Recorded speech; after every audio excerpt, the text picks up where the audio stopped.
کہ یقیناً جو ہے یہ پورے سسٹم کی ناکامی ہے، اور جب کردار ادا نہیں ہو پاتا تو وہ الٹیمیٹلی اس کا اثر عوام پہ پڑتا ہے، ملک پہ پڑتا ہے.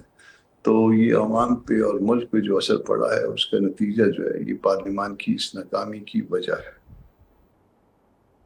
تو یعنی کہ کامران صاحب ملاقات تو یہ پھر انتہائی خاص ہوئی ہے اور خاص باتیں اس میں ہوئی ہیں. سر وفاقی وزیر ہیں رانا تنویر، انہوں نے کہا ہے کہ 18ویں ترمیم سے گورننس کے مسائل پیدا ہوئے ہیں، لہٰذا اس کی تبدیلی وقت کی اہم ضرورت ہے. سر تو 18ویں ترمیم کے اندر تبدیلی کی جائے گی یا 27ویں لانے کے لیے اقدامات ہو رہے ہیں؟ کہ کوئی بھی جو تبدیلی اگر پارلیمان اگر دستور کے اندر کی جائے تو وہ امینڈمنٹ کے ذریعے کی جائے گی، اور امینڈمنٹ کا اگر نمبر وہ ہوگا تو وہ 27واں بنے گا. اگر ان کے ذہن میں 18ویں ترمیم کو پارٹلی یا ہوللی رول بیک کرنا ہے تو وہ 27ویں ترمیم ہی بنے گی، اس کو 27ویں ترمیم ہی کہیں گے. مگر رانا صاحب نے یہ بات کی ہے، مجھے بہت احترام ہے ان کا، بہت اچھے آدمی ہیں، مگر اس کے باوجود جو ہے یہ بالکل غلط ہے، اور یہ پاکستان کے لیے بہت نقصان دہ بات ہوگی جو انہوں نے کی ہے یا ان سے کہلوائی گئی ہے. یہ فیلر ایک آپ سمجھ لیجئے چھوڑا جاتا ہے، اور فیلر چھوڑنے کے بعد جو ہے اس کے اوپر رد عمل دیکھا جاتا ہے. یہ چھوٹے صوبوں کے لیے، اس پاکستان کے وفاق کے لیے زہر قاتل ہوگی. اس کو نہ چھیڑا جائے. جتنا دستور کو چھیڑ چھاڑ کر لی گئی ہے اور وہ میٹر سب جوڈس ہے، اسی کو وہیں سب جوڈس رہنے دیا جائے، ان کو ایگزامن کرنے دیا جائے انڈیپینڈنٹلی. مگر آگے جو ہے نا اگر ہم نے یہ چھیڑ چھاڑ شروع کی تو ملک پہلے مشکل میں ہے. آپ کے ملک میں جو ہے وہ بہت سی جگہوں پہ ریٹ ختم ہو چکی ہے گورنمنٹ کی. نتیجہ جو ہے وہ اپنے ملک کے حق میں نہیں نکالیں گے، بلکہ خدا نخواستہ ملک کے خلاف جائے. بالکل ٹھیک. سر بالکل آپ سے اس بارے میں جاننا انتہائی ضروری اس لیے بھی تھا کیونکہ مولانا فضل الرحمان جو ہیں بحیثیت سربراہ جے یو آئی ایک بڑے سٹیک ہولڈر ہیں. جب بھی کوئی آئینی امینڈمنٹ ہوتی ہے وہ اور ان کے والد گرامی بھی جو ہیں وہ آئین سازی کے اندر بڑا حصہ رہے ہیں. تو اب 18ویں ترمیم کی اگر تبدیلی کی بات کی جاتی ہے جس کا اندیا دے رہے ہیں رانا تنویر صاحب، تو پھر جے یو آئی اس کو اپوز کرے گی پاکستان کے مفاد میں، یہ کہنا ہے آپ کا؟ ابھی کہنا فی الوقت پری میچور ہوگا. اصول میں نے آپ کے سامنے رکھ دیا ہے کہ صوبوں کی اگر صوبوں کا اختیار بڑھایا جائے تو اس کو ہم اپریشیٹ کرتے ہیں ہمیشہ، کیونکہ آپ کے یونٹس جو ہے وہ طاقتور ہونے چاہیے، نہ کہ وفاق طاقتور ہو. یونٹس کو اپنے وسائل پہ اختیار ہونا چاہیے، نہ کہ وفاق کو. جب یہ اختیار آپ جو ہے نا وہ بانٹ دیں گے تو اس کا نتیجہ پاکستان کی طاقت کی صورت میں نکلے گا. تو جو یہاں پہ خواہش پائی جاتی ہے وہ خواہش اب تک جو ہے وہ کاغذ پہ نہیں ہے. جب تک کاغذ پہ نہ آ جائے اس کے اوپر تبصرہ ممکن نہیں ہے. ممکن ہے کہ کوئی ان کی کوئی سینس پرویل کرے، کوئی اچھی بات لے آئے، ایسی بات لے آئے جہاں صوبے جو ہے وہ آپس اور مزید مطمئن ہو جائیں. مزید کیا مطمئن ہو جائیں، پہلے ہی مطمئن نہیں ہے. 2 صوبوں میں تو غیر اطمینان بخش حالت جو ہے بہت زیادہ ہے. تیسرے صوبے میں بھی گڑبڑ ہوتی رہتی ہے، چوتھے صوبے میں آپ کی ٹارگٹ کلنگ شروع ہے. تو جب یہ ساری کچھ باتیں ہوں گی تو اس کو ٹھیک کرنے کے لیے نہ صرف ہم کو دستور پہ عمل کرنا ہے بلکہ دستور کو بہتر بنانا ہے ٹوارڈز اٹانومی. اور وہ اٹانومی جو ہے وہ صوبوں کو اگر مل جائے گی تو پھر کوئی ادھر ادھر سے آواز نہیں اٹھے گی. آپ کا پاکستان، میرا پاکستان، ہم سب کا پاکستان مضبوط ہوگا. بالکل ٹھیک. کامران صاحب آپ نے ابھی امن و امان کے بارے میں بھی بات کی ہے. اسی ملاقات کے اندر مولانا فضل الرحمان صاحب اور بلاول بھٹو کے درمیان جو ملاقات ہوئی ہے اس میں پاک افغان مسئلے کے حوالے سے بھی بات چیت کی گئی ہے. سر وہاں سے کیا اوپینین آیا ہے اور اس ملاقات کے اندر کیا ڈسکس ہوا ہے؟ میں خود موجود نہیں تھا اس لیے اس پہ تبصرہ نہیں کر سکتا. جہاں تک مجھے بتایا گیا، کیونکہ میں نے پوچھا تھا اور رسپونڈ کرنا تھا میڈیا کو، وہ جو آفیشیل سٹیٹمنٹ ہے جے یو آئی کی وہ یہی ہے کہ یہ کٹسی کال تھی. اور یقیناً پاک افغان معاملے پہ بھی بات ہوئی ہوگی، اور اس میں جے یو آئی کا اپنا موقف ہے کہ کسی دوسرے ملک کے ساتھ جو کہ اسلامی بھی ہو اور جو ثقافتی طور پہ اور لینگوسٹک حوالوں سے بھی کہیں نہ کہیں آپ کے ساتھ جو ہے نا اس کے تعلق ہوں، تو اس میں جو ہے نا اس کے ساتھ جو ہے آپ کو زیادہ مسائل نہیں کریٹ کرنے چاہیے. آپ کو مسائل وہاں حل کرنے چاہیے تاکہ معاملات سیدھے ہوں اور آپ کے ملک میں بھی اچھی ہوں.